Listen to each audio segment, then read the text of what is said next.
হে everyone, আসসালামু আলাইকুম। আজকে আমি আপনাদের জন্য নিয়ে এসেছি আম শক্ত রেসিপি। এটা আমি সাধারণত কাঁচা আম দিয়ে তৈরি করেছি।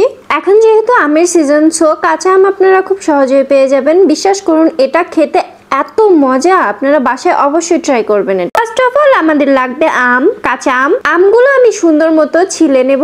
এখানে আমি সাধারণত 5 থেকে 6টি আম ব্যবহার করব। আমগুলো আমি সুন্দর মতো ছুলে নেওয়ার পর আমার আম দেখতে এমন হয়েছে। এটা 1 কেজির মতো হবে। এরপর আমি আমগুলা সুন্দর মতো ধুয়ে নেব, যেন আমগুলা সুন্দর মতো পরিষ্কার হয়ে যায়, প্লাস এর কষ্টটা সুন্দর মতো দূর হয়ে যায়। এরপর আমগুলো আমি ঠিক এই সাইজের করে কেটে নেব। আপনারা চাইলে এটা গ্রেটার দিয়ে কুচি কুচি করেও কাটতে পারেন, বড় সাইজটা দিয়ে। বাট আমরা যেহেতু আমগুলা সেদ্ধ করব, সো যে কোনো সাইজের কেটে নিলেই হবে। আপনারা চাইলে গ্রেটার দিয়ে গ্রেট করে নিতে পারেন। এটা সেদ্ধ হতে থাক, ততক্ষণে আমি চলে যাই একটা মশলা বানাতে। এখানে আমি 1 চা চামচের মতো পাঁচফোড়ন নিয়েছি এবং 2টি শুকনো মরিচ নিয়েছি। এখন এটা সুন্দর মতো তেলে নিয়ে এটা ব্লেন্ডার করে নেব। আমগুলো যেহেতু সেদ্ধ হয়ে গেছে, এখন একটা বড় সাইজের ছাঁকনি প্লাস একটা ঘুটনি নিয়ে নেব।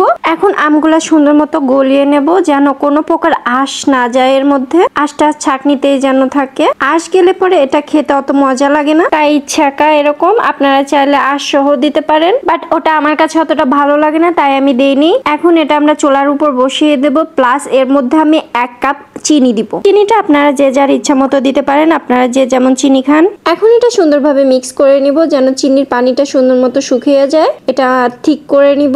দেন আমি এর মধ্যে দিয়ে দেব অল্প পরিমাণের বিট লবণ, এরপর দিয়ে দিব সামান্য পরিমাণের নরমাল লবণ। দেন এটা সুন্দর মতো আবার মিক্স করে নিব এবং এটা ঠিক করে নিব।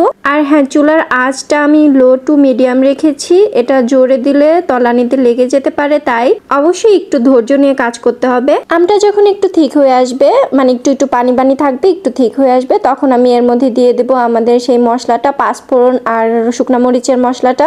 এখন এটা সুন্দর মতো মিক্স করে নিব। আপনারা ঝাল খেতে চাইলে এর মধ্যে সামান্য পরিমাণে মরিচের গুঁড়া দিতে পারেন, বাট আমার কাছে এই টেস্টে অনেক বেশি ভালো লাগে। এরপর চুলাটা বন্ধ করে দেব। এরপর পরিষ্কার একটি স্টিলের প্লেট নেব এবং এটার উপর ঢেলে দেব। প্লেটটি চারদিকে ঘুরিয়ে ঘুরিয়ে আমরা এটা ছাড়িয়ে নেব।